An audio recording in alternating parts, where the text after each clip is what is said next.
নমস্কার বন্ধুরা, শুভ সকাল। দক্ষিণ 24 পরগনা জেলার ছোট্ট একটি গ্রাম থেকে মা মান্টু ভিলেজ ব্লগ চ্যানেলে আরও একটা নতুন ভিডিওতে সবাইকে অনেক স্বাগত, অনেক ভালোবাসা। তো কেমন আছো সবাই? আশা করি সবাই যে যেখানে আছো সবাই ভালো আছো, সুস্থ আছো, আর তোমাদের আশীর্বাদে আমরাও অনেক ভালো আছি। তো আজকের মঙ্গলবার, এখন বাজে সকাল 6টা, আর এখন থেকে তোমাদেরকে সাথে নিয়ে ভিডিওটা শুরু করছি। আশা করি ভিডিওটা তোমাদের ভালো লাগবে। তো সবাইকে একটাই অনুরোধ, ভিডিওটা স্কিপ করো না। তো সকালবেলা দেখো আমি উঠেছি ওই 5:30 পৌনে 6টার দিকে। তো তারপর একটু বসে সংসারের বাসি কাজ শুরু করে দিয়েছি, আর একদিকে রান্নাঘরে রান্নাও চাপিয়ে দিয়েছি, কারণ মান্টুর পাপা তো জানো সকাল সকাল বেরিয়ে যায়, তো তার জন্য রান্না বসিয়ে দিয়েছি, আর এদিকে আমি বাসি কাজগুলো সেরে নিচ্ছি। তো বন্ধুরা কি বলো তো, আমি আমার নিজের জীবন দিয়ে একটা জিনিস ভালোভাবেই বুঝেছি। নিজের জীবনে যখন কঠিন পরিস্থিতিগুলো আসে না, তখন সেগুলো নিজেকেই সামলাতে হয়। উপদেশ তো সবাই দেয়, পাশে কজন থাকে। তো যখন দেখবে তুমি বিপদে পড়বে, তখনই তুমি তোমার আসল মানুষ কে তোমার কতটা ভালোবাসে, তখনই বোঝা যায় যে কে আপন আর কে পর। তো সুখের সময় সবাই থাকে, দুঃখের সময় কেউ থাকে না। যখন তোমার টাকা থাকবে, যখন তোমার ভালো দিন যাবে, তখন দেখবে সবাই গা ঘেঁষে ঘেঁষে যেচে বন্ধুত্ব করতে আসবে। আর যখন দেখবে তোমার কিচ্ছু নেই, তোমার খুব খারাপ সময়, তোমার শূন্য ভান্ডার শূন্য, তখন দেখবে তোমার পাশে কেউ নেই। কিন্তু যে আসল বন্ধু হবে, যে আসল আপন মানুষ হবে, সে কিন্তু শূন্য পকেটেও থেকে যাবে। তো এটাই আমাদের জীবন। আমাদের জীবনে কোনো খারাপ পরিস্থিতি না আসলেই আমরা বুঝতে পারি না যে আমাদের কে কতটা কাছের মানুষ। তো আমি আমার জীবন দিয়ে বুঝেছি, আর এখনও বুঝতে পারছি। আমি তো এর আগের ভিডিওতে তোমাদেরকে বলেছি যে আমাদের শারীরিক মানসিক দিক দিয়ে খুব খারাপ পরিস্থিতি, এখন সময় খারাপ। ভগবান আমাদের দিক থেকে হয়তো মুখটা ফিরিয়ে নিয়েছেন, জানি না কবে উনি সদয় হবেন।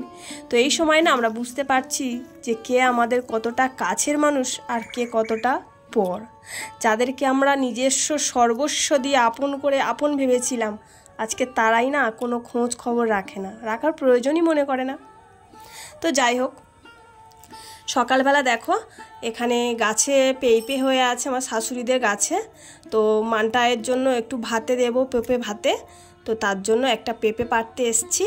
আর ছোট ছোট গাছগুলো বড় না, হাত দিয়েই পাড়া যায় পেঁপেগুলো। তো দেখো খুব পুরুষ্টও না আর খুব কচিও না, মাঝারি ধরনের পেঁপেটা। তো মানটাই ঘুমাচ্ছিল, তো তারপরও ঘুম থেকে উঠেছে, ওকে মুখ ধুয়ে একটু সকালের টিফিন করতে বসিয়েছি। আর ওর না শরীরটা এতটাই খারাপ, ও কিছু খেতে চাইছে না। তো হঠাৎ করে ও বলছে মা হরলিক্স খাবো। তো কি করব, দোকান থেকে 5 টাকা প্যাকেট একটা হরলিক্স নিয়ে এসেছি, নিয়ে এই যে একটুখানি গুলে দিয়েছি, আর একটা ডিম হাফ বয়েল করে দিয়েছি। আর ও না একটা লাড্ডু নিয়েছে দোকান থেকে।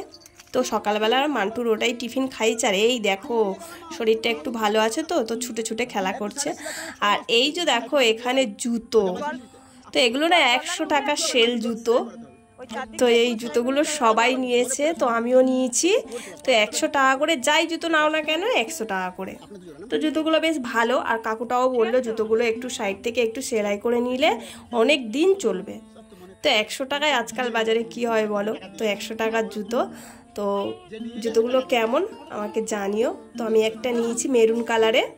দুধু খেয়ে মুখটা কি করেছে, আর এই যে দেখো আমার মুখটা দেখো, দুধু খেয়ে মানটাই কি করেছে দেখো। দুধু খেয়েছো? শুকনো দুধু? বাবা এবার কি করবে, স্নান করবে একা একা? জল গরম হয়েছে দেখো, হাত দিয়ে দেখি। হ্যাঁ বসে গেছো চান করতে? এটা নোংরা, এটা নোংরা। বসে গেছো? ও বাবা সোনা মা চান করছে দেখো একা একা। মাথায় ঢালবে তো, মাথায় মাথায় মাথায় মাথায় ভালো করে ঢালো, মাথায়। সোনা মা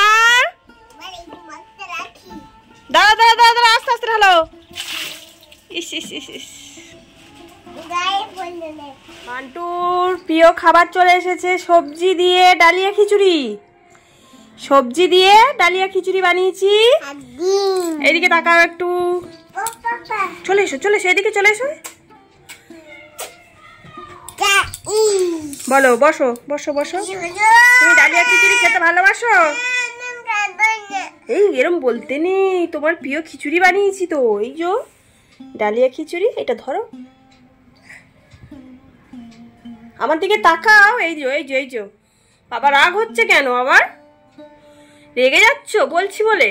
আচ্ছা আর বলবো না, ঠিক আছে। তুমি একা একা খাবে তো? মান্টুকে খাইয়ে ঘুম পাড়িয়ে দিয়েছি।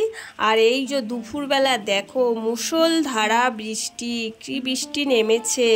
তো মান্টুকে ঘুম পাড়িয়ে দিয়েছি, এখনও আমার নিজেরও খাওয়া হয়নি, তো খাবো। আর এইদিকে দেখো এত মানে মুষলধারা বৃষ্টি হচ্ছে, প্রায় 1 ঘন্টারও বেশি সময় ধরে বৃষ্টিটা হচ্ছে। তো আমাদের পুকুরের ওই দিকটা দেখাই, দেখো কেমন মুষলধারা বৃষ্টিটা হচ্ছে।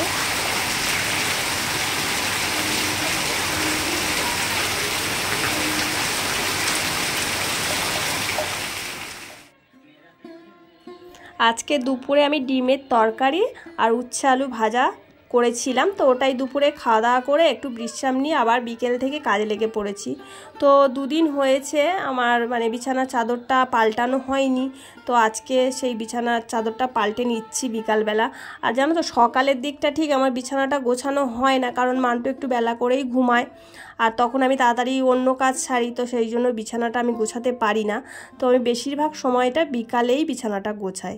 আর 2 দিন ছাড়া ছাড়া তো বিছানার চাদর পাল্টাতে হয়, কারণ জানোই তো ছোট ঘরে বাচ্চা থাকলে মানে বিছানা মাদুর তাড়াতাড়ি নোংরা করে ফেলে। তো কথা বললে কথা শোনেও না, সমস্ত ধরনের খেলনাগুলো নিয়ে ওর খেলা চাই বিছানার উপর। মেঝেতে খেলবে না, ও বিছানাতে বসে বসেই খেলবে। আর একটু কিছু বললেই তো কাঁদবে, চিল্লাবে, তো সেই জন্য কিছু বলি না। 2 দিন ছাড়া ছাড়া এই কি বিছানার চাদরটা আমাকে পাল্টাতে হয়। তো বন্ধুরা, নিজের জীবনে যখন খারাপ সময় আসে না, তখন মানে কথায় আছে না, অভাগা যেদিকে যায় সাগর শুকায় যায়। তো সেই অবস্থা, যখন খারাপ সময় আসে সব দিক থেকে একেবারে চেপে ধরে বসে সমস্ত জিনিস, মানে যে জিনিসে হাত দিতে যাবে সেটাই তোমার মানে সুফল হবে না, কুফল হবে বই, সুফল হবে না। তো পেঁয়াজের খোলাতেও না পা কেটে যায় যখন বিপদ আসে।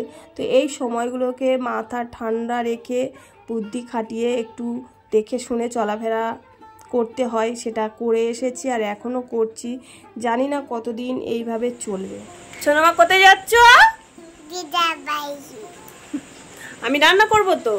সোনামা দিদা বাড়ি থাকবে, আমি খাবার খাবো। তাই একটু আদর করে দাও মাকে, একটু আদর করে দাও, একটু আদর করে দাও। বাবা কত ভালোবাসে দেখো আমার সোনামা, একটু আদর করো। তুমি একটু আদর করে দাও, দাও দাও, আমি দাও। বাবা দেখেছো?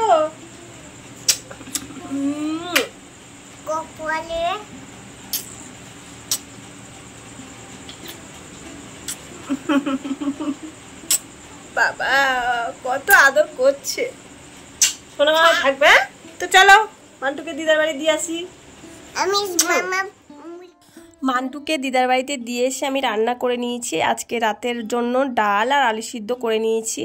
আর এদিকে দেখো আমার গুবলু বাচ্চা, ওর খিদে পেয়েছে, তো ওকে খেতে দিতে গেছি। আর ও না শুধু বাইরে বেরিয়ে আসবে, এটাই ওর কাজ। ও মানে খাঁচার ভিতরে থাকতে চায় না, ও শুধু বাইরে বেরিয়ে আসতে চায়। আর বাইরে বেরিয়ে আসলে সারা ঘর ময় চড়ে চড়ে বেড়ায়, তো তার জন্য ওর খাঁচার মধ্যেই রেখে দিই, অল্প বাইরে বের করাই। তো বন্ধুরা, রাত অনেক হয়েছে, তো ভিডিওটা আজকের আমি এখানেই শেষ করছি। ভিডিওটা যদি ভালো লেগে থাকে তাহলে একটু লাইক করো, কমেন্ট করে জানিও, আর অনেক করে শেয়ার করো। আর আমার চ্যানেলে যারা নতুন বন্ধু আছে চ্যানেলটিকে সাবস্ক্রাইব করে আমার পাশে থেকো।